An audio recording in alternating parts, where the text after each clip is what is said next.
Welcome to the second lecture of Linguistics 2. Now, first of all, we'll talk a little about what we discussed in the first lecture. That was the introduction to linguistics. We defined linguistics briefly. We talked about how the linguistics operates and what linguistics studies, and then we also talked about briefly we talked about what language is and what kind of language linguistics takes into concern. Then we talked about what how linguistics is thought to be a science.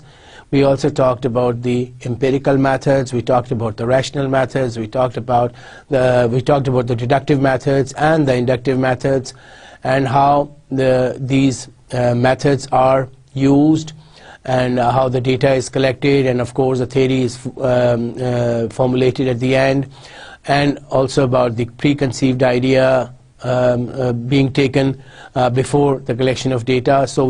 Then finally we said that, well, linguistics embodies both these methods, so linguistics is a science.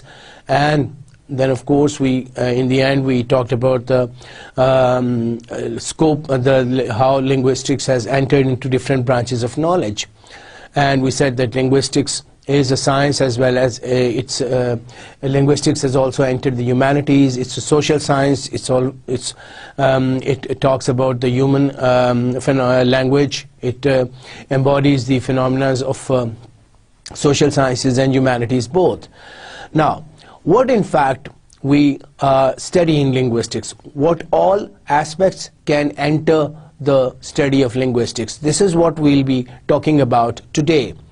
And then of course we'll be also talking about the descriptive, comparative and historical linguistics. What are these three different terms? Now, looking at the scope. Now, what is scope basically, or the boundary of study of linguistics? What all things do we study in linguistics? Now, for that we'll have to go back to before 20th century. The status of linguistics was different from now. It was known as philosophy in the past, and linguistics was studied as a part of the history of language or history of philosophy, and it was studied in relation to other subjects. It was studied as a part of the development of the part of the knowledge of given by other subjects. It was not taken as a whole autonomous subject. But now the new term given is the linguistics, which is basically used to study language in itself rather than in relation to other areas like philosophy or history. Now linguistics studies the language as an autonomous body. The development of language, the changes that have occurred in language over the period of time, and the formation of language. And then it is studied as a self-enclosed system. It is studied not in relation to other subjects. It's studied as an autonomous whole, one whole body. So the scope of linguistics has shifted, and it has gained it has gained an identity, which means that it is now studied as a specific subject rather than in relation to other subjects. And previously, since it was being studied as a part of the other subjects, it was not known as linguistics. It was known as philosophy, or it could be it had other names, like it was because it didn't have its own specific name. It didn't have its own specific identity. Now the question comes, why it was necessary to define autonomy? We could have continued studying language as a part of other systems, but it was difficult to study the language system, to study the language in its depth and in its and to study the exact formation or the exact nature of language and how the language operates. that would have been difficult, because the scope of other, if we had included this subject in the study of the other subjects, the focus of other subjects would have been disturbed. The focus would have been shifted. The objectives would have been different then.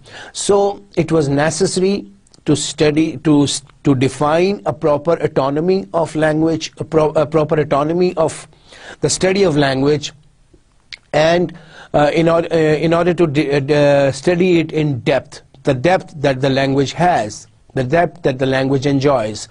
So then the term linguistics, we came up with the term linguistics, which of course studies language in its own self, in its own right.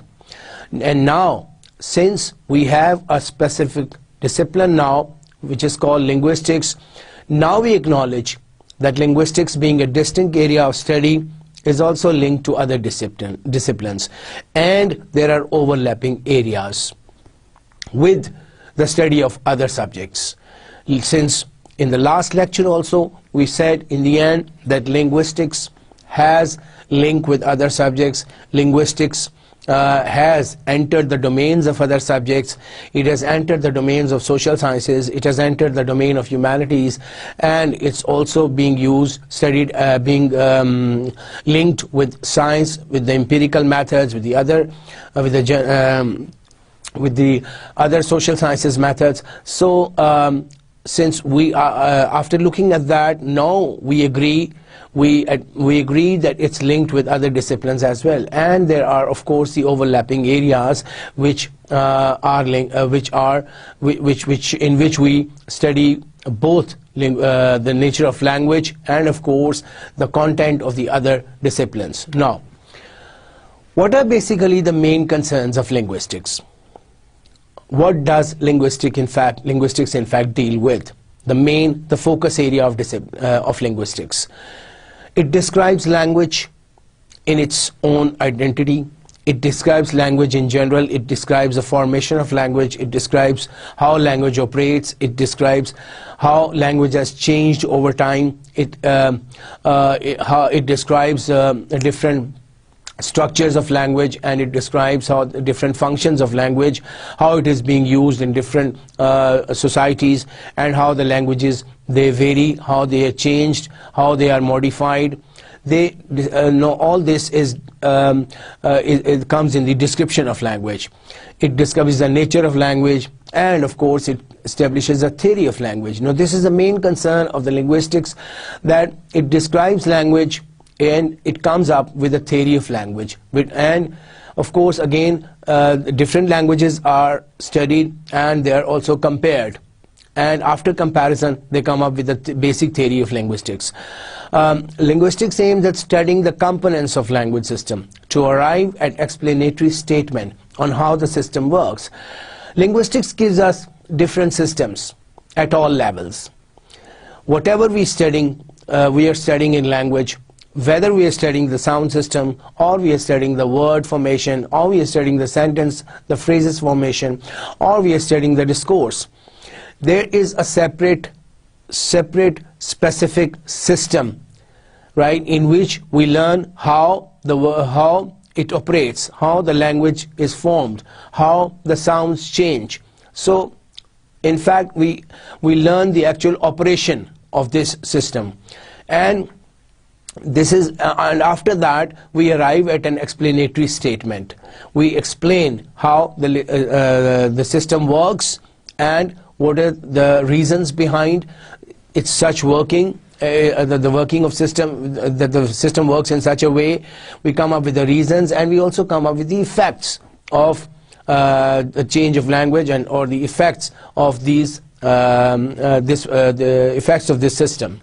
Now, the activity of describing a language is the most important in modern linguistics, because unless we describe what is language, we describe its formation, we describe its structure, we cannot come up with a solid statement or a solid theory or a solid explanation of the procedure, of the procedure of this operation of linguistics, how language develops, or how language works, or how language is used in different situations.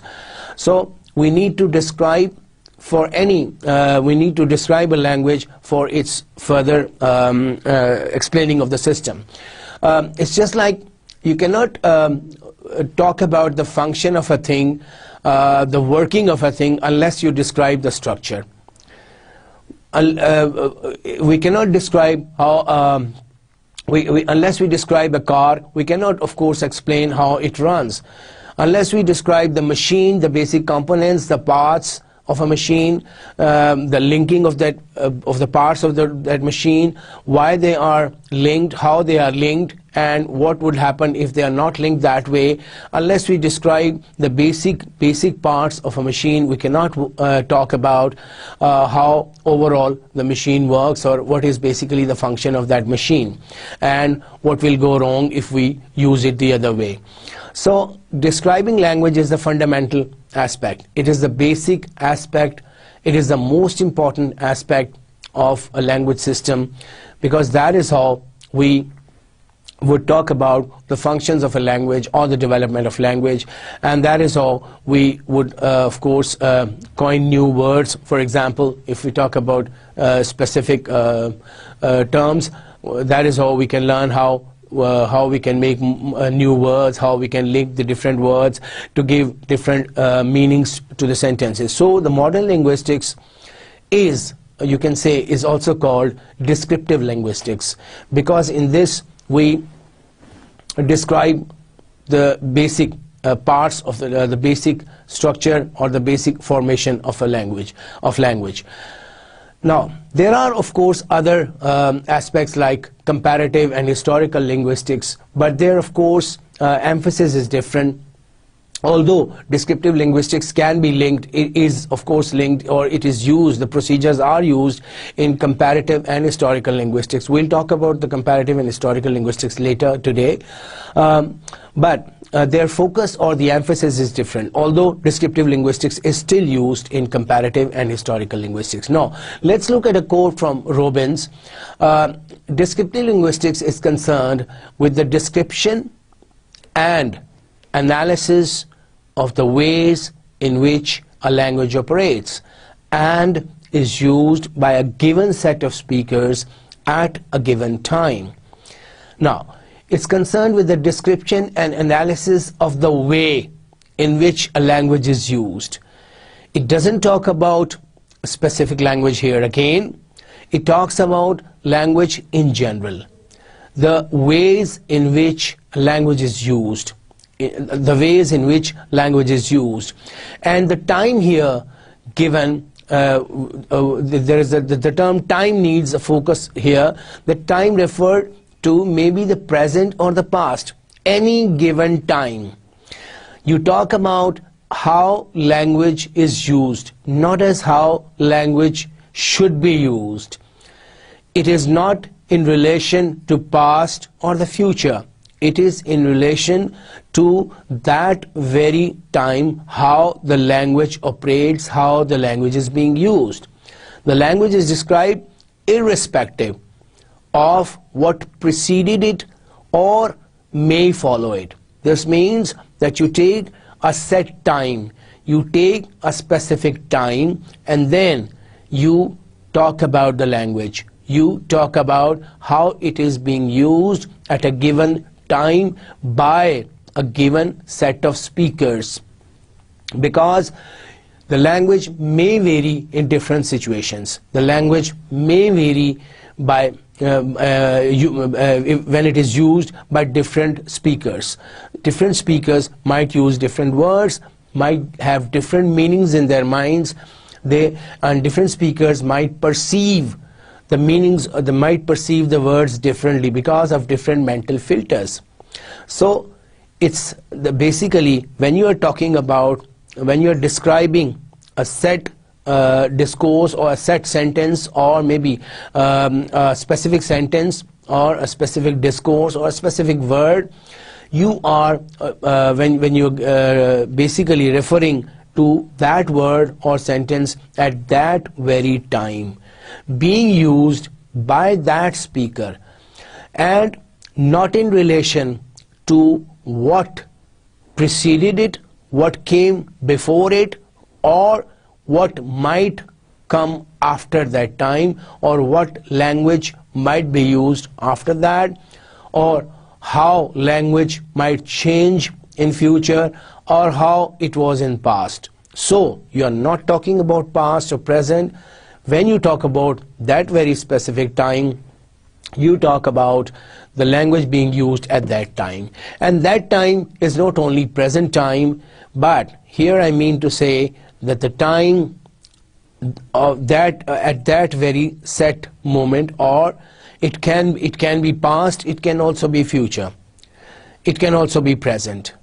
So when we talk about the language of the past, we're not talking about language in the present, we are not linking with it. We are describing how language was used at that very specific time. And when we talk about the present, we talk about that very moment, how the language is used at that very moment. And we don't refer it to the future, what would be the future of that particular language, or that particular sentence, or that particular word, what would be, how would it change in the future. We are referring just to that very particular time. So it is described irrespective of what preceded it or may follow it. This is how you describe language. Descriptive language is the fundamental aspect of the study of language. As I mentioned earlier, that you cannot describe language, you cannot talk about the development of language, you cannot talk about the study of language unless you describe language. You cannot talk about the change the language has taken place over the period of time unless you describe what is in fact language. So this is the fundamental aspect of the study of language. First of all, you have to define language, you have to describe language, and then of course you study the changes, you study how it is formed, how it has developed over the passage of time. It is different from prescriptive language because it deals with how language actually works rather than it should be, in itself rather than in relation to other language. Now, prescriptive language is where you are comparing, where you are talking in relation to other language. It is different from the prescriptive language. Linguistics deals with language. When you are studying language in general, it means that it is different from prescriptive language because it deals with how language actually works. What is the reality at that time? How the words were uttered? What were the meanings of those words in that very situation? You are not dealing with the words in relation to the words used at other time. It actually, or what the meanings should be. You know, if you talk about the words, we say, well, what should be, when we talk about the relation of words with the words used in other time, here we mean to say that they are not described in relation to how they were used in the past, or how they are used in any other different situation. How they were used at that very specific time. So that is what we mean by it is different from prescriptive language. In descriptive language, we describe language systematically at all levels, like phonology, grammar, semantics. Now here we mean to say that we have a system, a particular set of rules, a particular system at all levels. When we study phonology, we study phonetics, we have a separate set of rules, a separate system that operates, that is used for talking about phonemes, for talking about phonetics, phonology.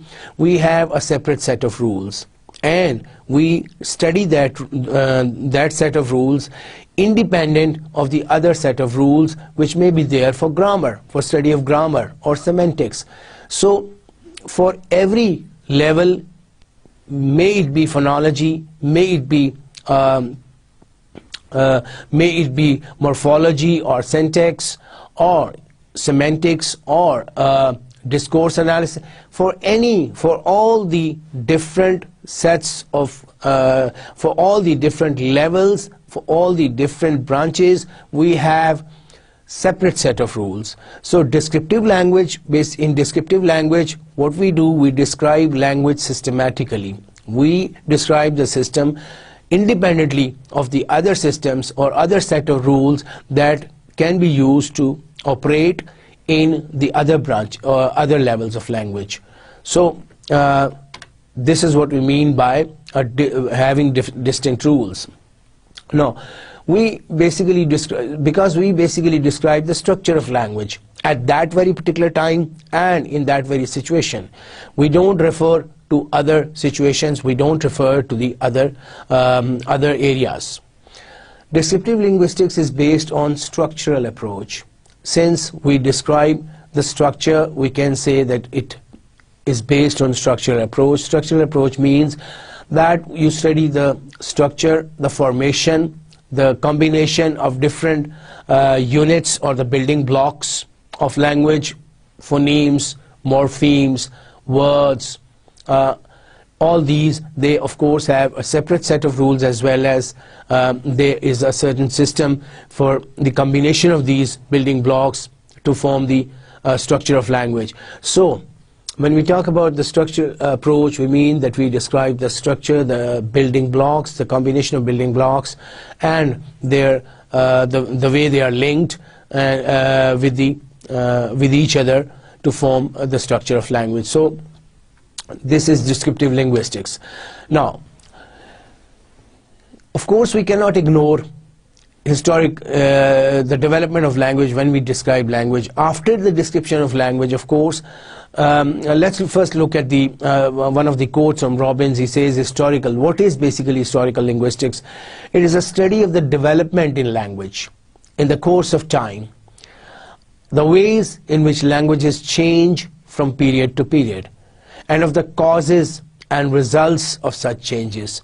It must be based on a description of two or more stages in the development of the language being studied. Now, what is historical linguistics? Basically, study of the development of the language, how language developed over the passage of time, how it changed, what were those changes, what were the causes behind those changes, and what are the results of those changes. This must be based on, of course, description of two or more stages in the development of language being studied. Of course, based on to study the changes effectively, to know basically the development of language, we need, of course, to study different stages, at least two or more stages, different stages, and we see the development, how the language progressed, how the words were added up to a certain language, and how the language changed over a passage of years or times or centuries. So in this, we basically are studying about the theories, different theories that came up with different time, different linguists.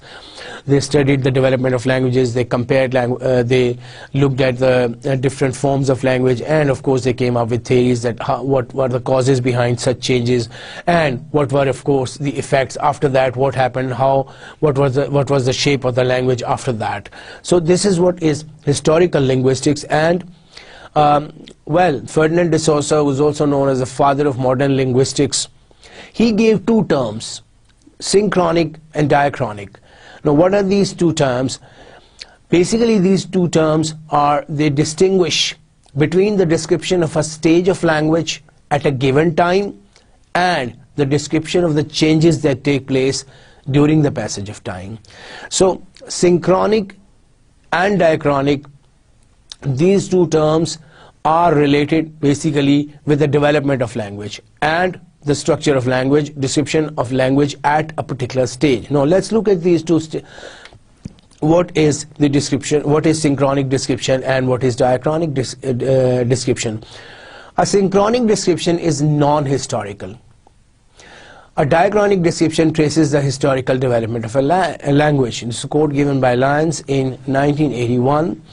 Now, synchronic means that you describe a language at that very particular time. As we talked about it, as I talked about it earlier, that you describe language. Descriptive linguistics is related with how language is used or how language operated in that very particular time. So this is non-historical. This has no relation with the other eras or with the other forms of language used in the other eras of history. This describes language at that very particular time. Synchronic. The term means that the language is described at that very particular time without in relation to the past or the future. Whereas a diachronic description traces the historical development of a language. Diachronic description means how the language has developed over a passage of time.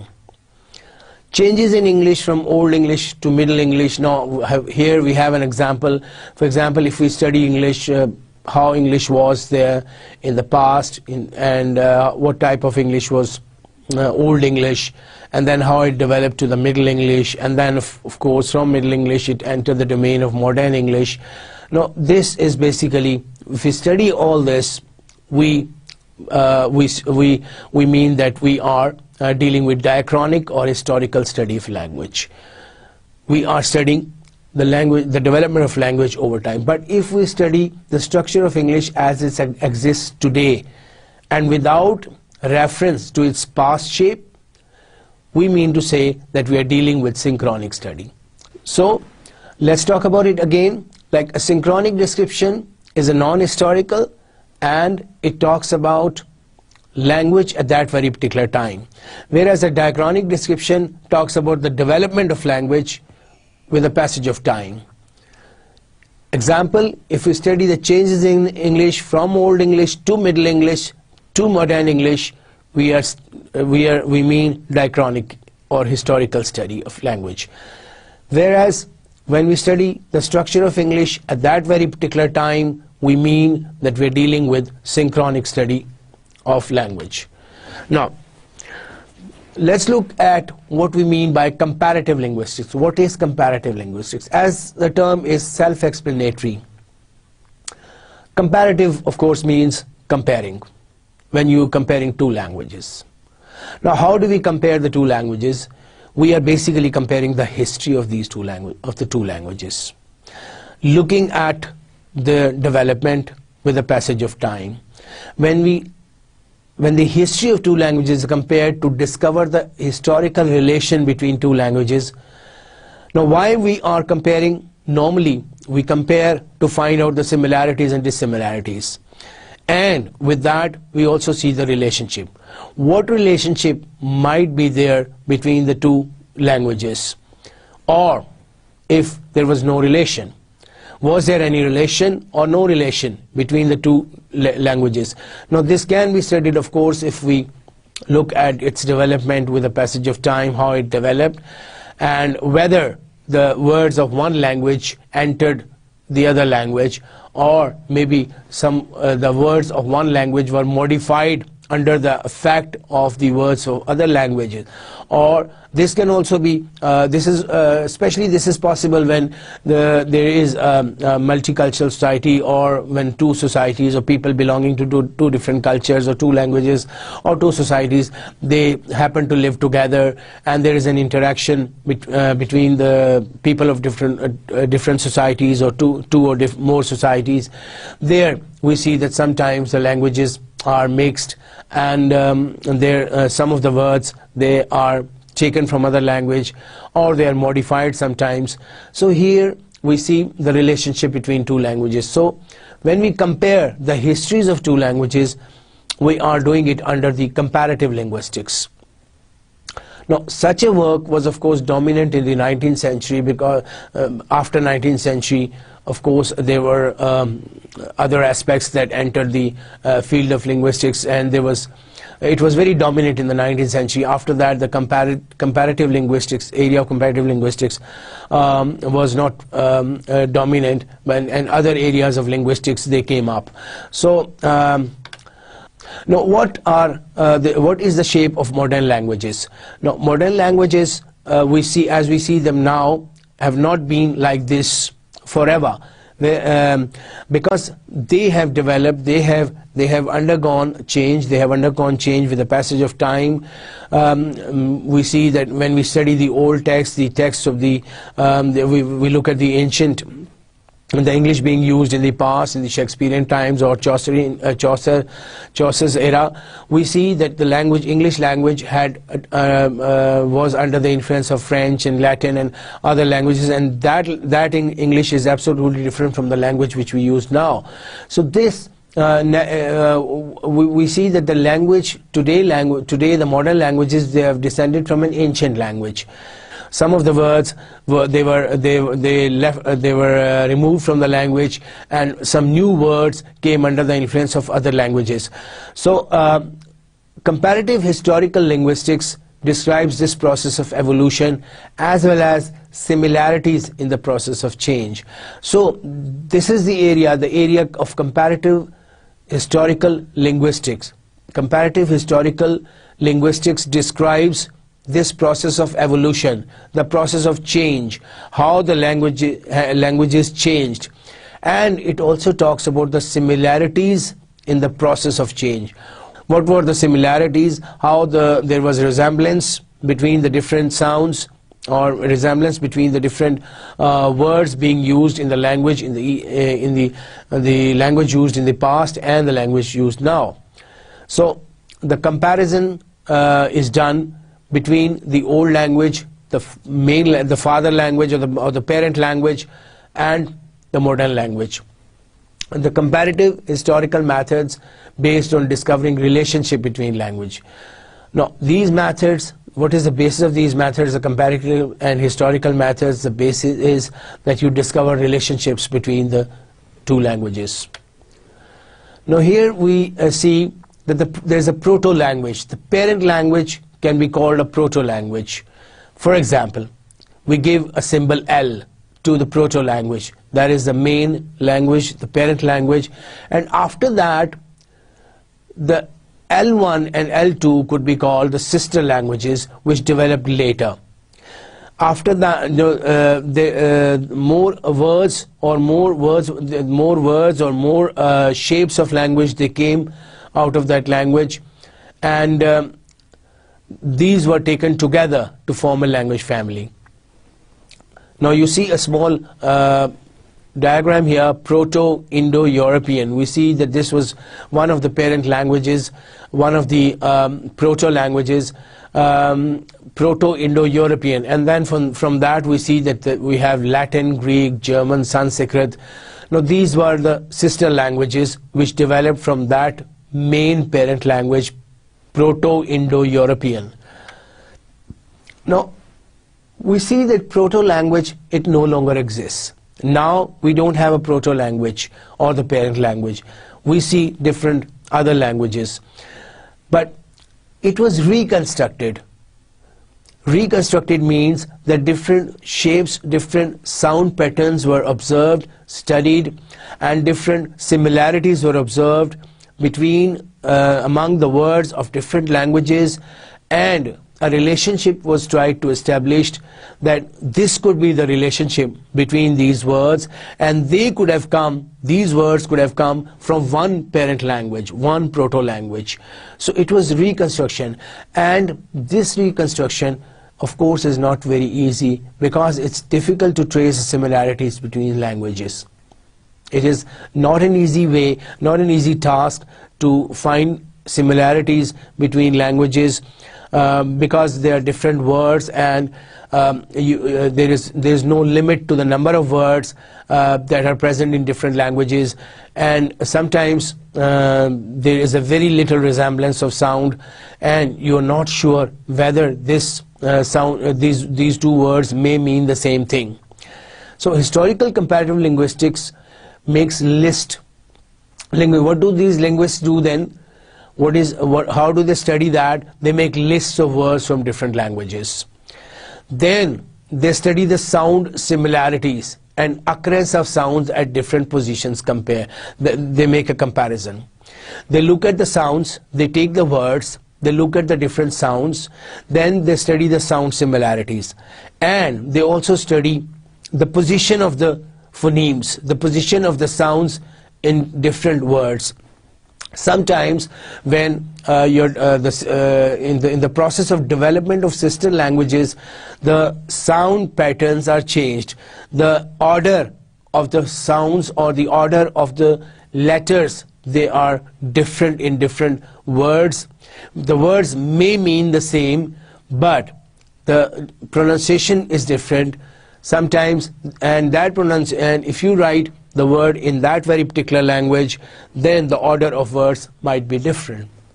So it's not an easy task to study the similarities.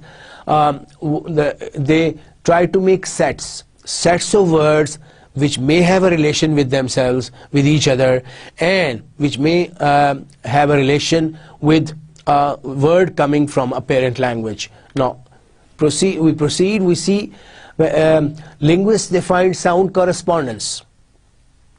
They see the relationship of sounds, how one sound in one particular word might correspond to another sound in another word, and they try to build cognates. Now, these are called cognates. A cognate is a word related genetically to other words that together form set of cognates descending from proto-language. I have put an example here: fretter, brother, bharata. Now we can see these three words, one from Latin, one from English, and the third one from Sanskrit.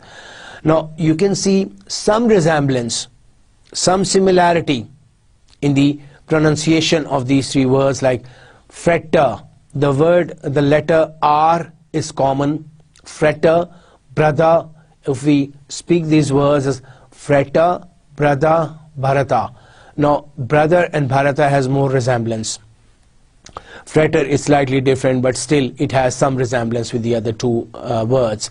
Now these are basically the cognates.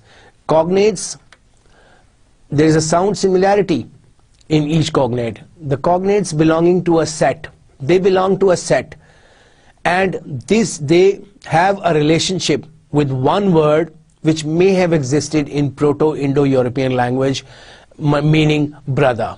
So we don't know the word, we don't know that word, but of course these three words in three different languages, Sanskrit, English, and of course Latin, these three words, they have some resemblance of sounds, so they might have come from one proto-language that was Proto-Indo-European language, and they belong to one set of words. So this way the comparative linguistics, they try to construct cognate sets.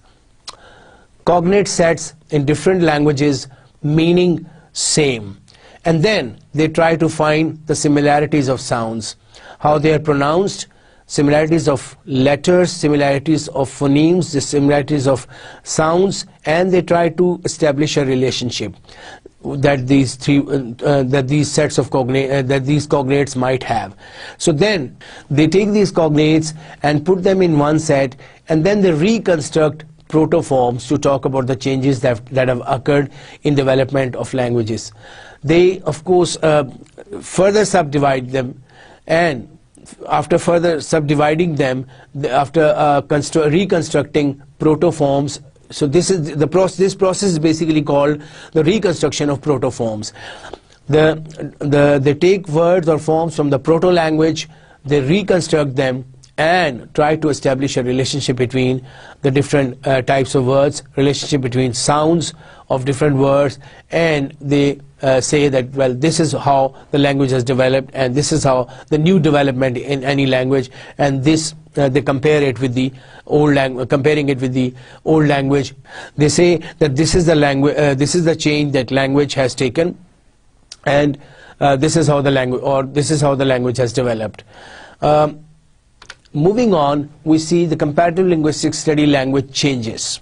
So we come up with a result that comparative linguistics, they study language changes, formation and development of language. They study how the language changed, what were the new words that entered that language, how the new words were formed, and how the language developed, how there were more words, the vocabulary of the language increased, and how there were more words in that language, and how there was an extension in the scope of that language, in the extension in the area of that language, and this is how it developed. So this is not possible. No. Is it so easy to talk about, to make cognates and to compare the similarities? No, this is not possible without in fact describing the individual components or the individual parts of language, without describing the related languages. If you want to describe one particular language, and if you definitely need to compare it with some other parts, with some other components of some other language. And when you're comparing the two languages, again you need a description of one of that particular language. So descriptive language, this comes in the descriptive languages. So we cannot keep the comparative linguistics and the descriptive linguistics separately. When we are comparing two languages, we need to describe each individual language, and when we are describing a language, we of course again need the support of other languages. We need to compare the words of the other language in order to describe it effectively, or in order to describe the change that has taken place in that particular language. So when descriptive linguists, they study two or more languages that exist at a particular time, they in fact study the language changes. So language changes are studied when you compare the histories or the developments of two languages. So descriptive linguistics and historical linguistics, they go side by side. You need to study the histories in order to describe a language, and when you are comparing two languages, again you need to describe each individual language. Now there is an example. Let's look at an example that two or more descriptions of languages contrasted, like Tamil and Hindi, for example. When you compare, contrastive linguistics is based on it's called contrastive linguistics. When you contrast, when you talk about the two descriptions of two languages, and they are contrasted, we call it contrastive linguistics, which is of course based on synchronic description. It is not historical. So here we mean that we study, or when we compare the two descriptions, we again mean that we are taking into consideration the synchronic description rather than historical. So we need to describe a word. When we need to describe language, we sometimes of course need other languages, need to compare the history of that language with the history of some other language, and that enters the domain of historical descriptive linguistics. We are describing the histories, we are comparing the two histories, and we are describing the languages. Now, modern linguistics is coming on to the final part of what is historical, what is comparative linguistics, what is descriptive linguistics, and what is comparative linguistics, and what is the historical and comparative and the descriptive. Now, modern linguistics is mainly descriptive because it attempts to describe fully and accurately the structure of language as it exists at a given time. This means that you take a language in that very particular time and you describe the structure of the language. For example, you take the words. If we take the words of that language, we take the sounds of that language, we take the sentences or discourse of that very language, we don't compare it with the words or the sentences or the discourse or the sounds of that language as they existed in the past, or as we may see them in future. We attempt to describe it fully and accurately, the language, the structure of that language, the form of that language as it exists at that very particular time, not in relation with its shape in the past or future. It is basically a synchronic study of language. Synchronic means that you study the language at that very particular time. You don't compare it with past or future. We don't study the history also of the development of the language. We don't study the history of the changes that have occurred in that language. So historical study of that very language doesn't come into account. This is basically modern linguistics doesn't take into account the past forms of language. When we talk about modern linguistics, we talk about how language exists right now. What are the different words as they are being used as they are used at that particular time. So when we analyze a text, when we study a text, when we study any kind, any part of language at that very time, we don't compare it. We study as the words are uttered or as that language is used at that very particular time. We study it independently of its shape in the past or its shape that we might get in future. It is an effort to describe language at all levels. Now, what change has modern linguistics brought in the study of linguistics? This modern linguistics has described language at all levels. It has given levels to language, levels to the structure or the form of language, and it has given names to each stage, like phonological, morphological, syntactic, semantic, and discourse level. These are the different levels that modern linguistics has given. Phonological level, we study the phonemes, the basic sounds, the basic sounds of language, and we gave the name phonology, phonetics, and phonology. Morphological, and again this stage has its separate set of rules. Morphological, we study the words. And this again has a separate set of rules, and independent of the other set of rules that is there for the phonology or phonetics. Again, the next stage, syntactic. Again, modern linguistics describes language at this level independently of the other levels. It talks about the rules, the rules or the procedures that are used to make sentences, or the sentence formation, the rules that are used for sentence formation. And this syntactics, again, the syntax has the branch of syntax, the area of syntax has its own independent set of rules, which of course we don't really need to study the other rules in order to talk about the sentence formation. It can be studied independently of the other other levels. Semantic, again, the modern linguistics has again given a separate set of rules for semantics. When we study semantics, we don't really need to study the other parts, the other rules, and the other branches. Semantics has given a separate set of rules. It has how we give meanings to the words, and how the words, what are the different meanings of one word, or what are the underlying meanings, what are the different synonyms of words, or what are the meanings of the different related words. So this is again studied in semantics independently of the other branches. It has its own rules for giving meanings to the words. Discourse level, again.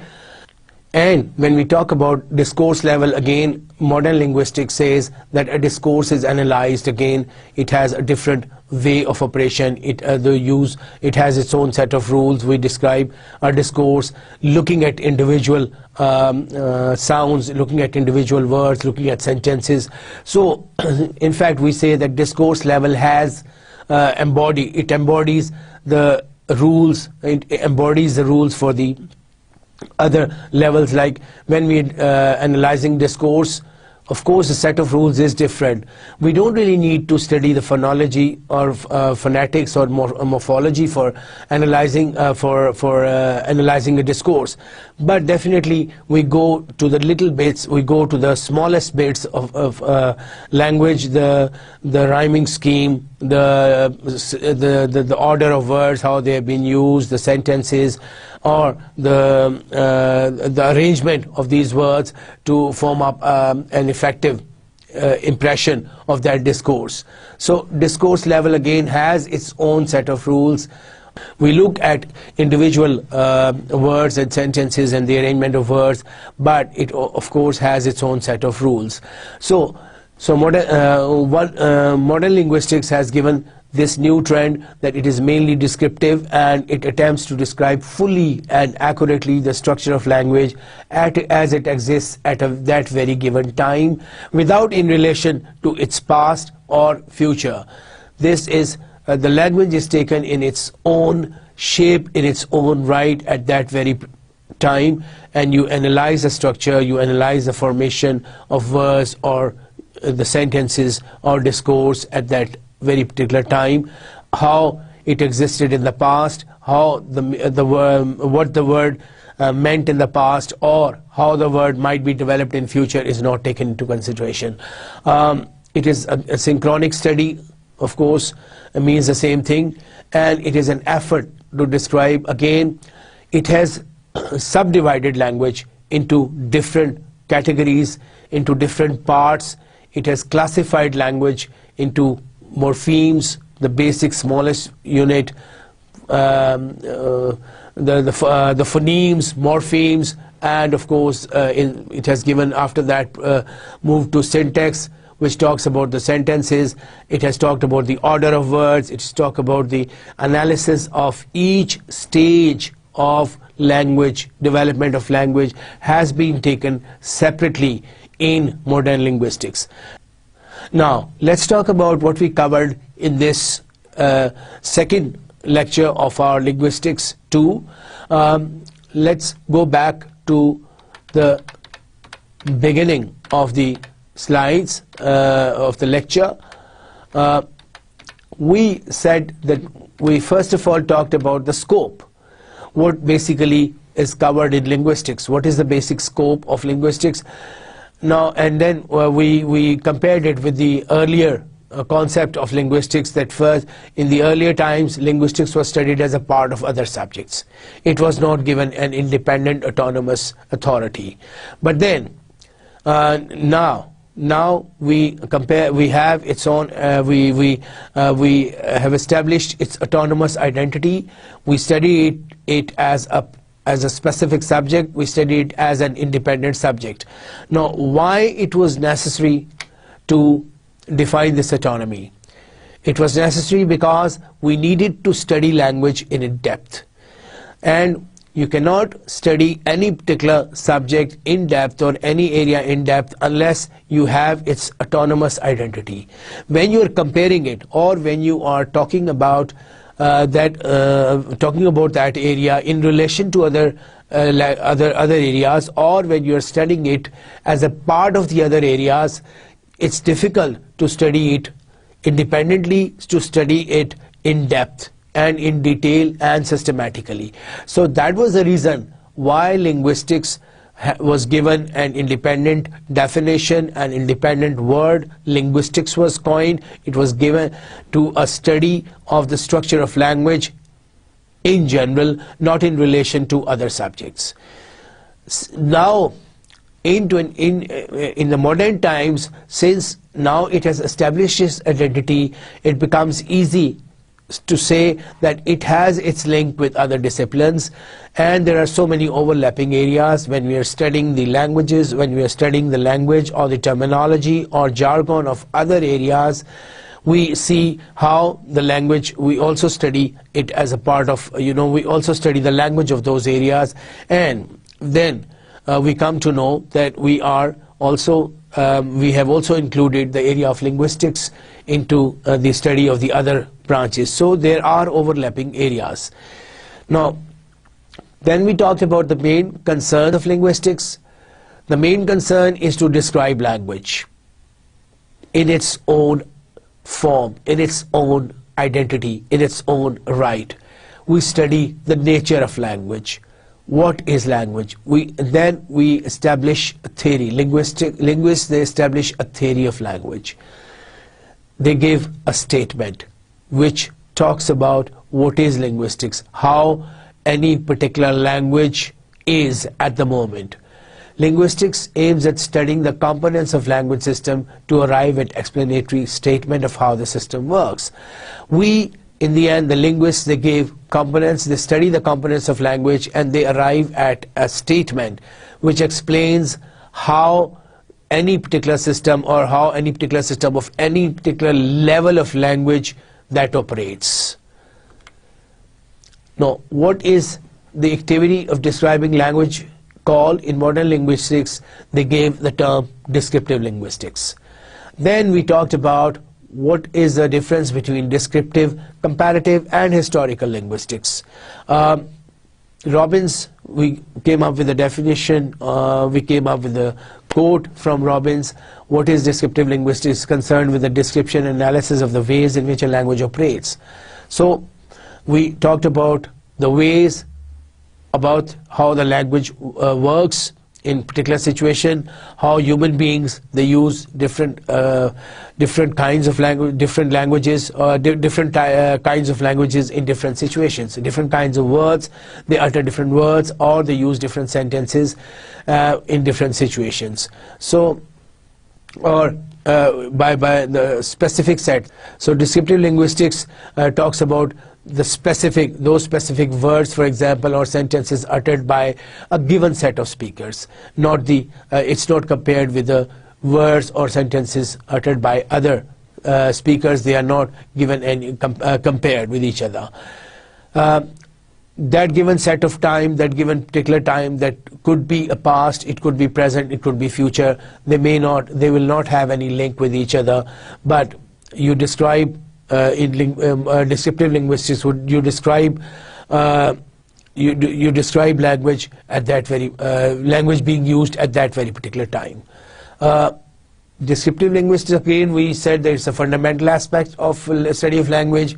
It's different from prescriptive language because it deals with how language actually works. What is the meaning of a sentence at that very particular time? We don't compare it with any aspect we don't compare it with the language uttered at any particular any different time. So we study language at that being used at that very particular time. In descriptive language, we describe language systematically. Of course, then we see that descriptive linguistics gave us different levels of language, phonology, grammar, semantics, and it also gave us separate sets of rules for every level. And we describe the structure in that way. Using those separate sets of rules, we describe the structure of language. So in the end, we said descriptive linguistics is based on basically structural approach. Now again, after that we talked about the historical linguistics. What is historical linguistics? Study of the development of language, how the language developed with the passage of time, and we compare the two the languages, the type of language used in different eras of history, and the causes behind those changes, and what were the results of such changes. And again, we compared it with we said that we basically can't keep descriptive linguistics out of this. When we are comparing the histories of two languages, we are also describing language at that very we are also describing the individual language, and with that description again we compare the histories of the two languages. We saw these two terms, synchronic and diachronic. Synchronic and diachronic again means synchronic, the study of language at that very particular time and that very given time, and diachronic, of course, when we talk about the history of language. The history, we compare the changes that have taken place in language with the passage of time. And we saw the explanations of synchronic descriptions, and then after that we talked about comparative linguistics. Two languages are compared, and where this work was dominant. It was dominant in the 19th century. And then we talked about how the sister languages are developed from a proto-language, that the linguists, they look for the similarities in sounds of two different languages, and then they try to trace how the two words, they might mean the same. They might have descended from a word which existed in the parent language. So we also talked about the Proto-Indo-European language, Proto-Indo-European language as the parent language, and how Latin, German, Sanskrit or Greek, they developed from this Proto-Indo-European. And we had an example of a word like Freta, brother, or Bharata in 3 different languages. And then we saw how the cognates were belonging to a set, they were related to a word that might be there in the parent language, Proto-Indo-European language. And we said that it was not easy to trace the similarities between the words and similarities between the sounds of different words. It was not possible without describing the related languages, and this again came in the descriptive languages, descriptive linguistics. So even while comparing the histories of two languages, we are describing the individual languages and then comparing the histories of different languages, and we are again looking at studying the similarities between two similarities. We are developing the sound similarities to develop the sets of cognates or sets of words resembling each other to maybe develop a relationship, or to give us a theory that these words might have come from one word which meant the same. Finally, we talked about the modern linguistics. What is modern linguistics? What new areas has modern linguistics brought into a picture? What is it? It's mainly, we found that modern linguistics is mainly descriptive, because it attempts to describe the language as it exists at a given time, without in relation to past or present. It's a synchronic study of language. It's an effort to describe language at all levels. This is another new development, that it talks about the levels. It talks about the set of rules independent of the of the rules which are there for the other levels of language, like phonology, phonetics has a different set of rules, morphology has a different set of rules, likewise syntax and semantics and discourse, they have different sets of rules. And we study the different levels of language using the specific sets of rules for each level, and we don't really need to bring into picture the sets of rules for the other level in order to study one level. Now, this is what we had for our second lecture of Linguistics 2. Now, further we'll move on to the different branches of linguistics. We'll look at how it developed with the passage of time, the different languages, the different branches of linguistics, and what were the roles of those, and what is the scope, and what are the contents, and what we study in those different languages. That is the end of lecture 2. That is all we had for today. We hope to meet again, inshallah. Thank you very much.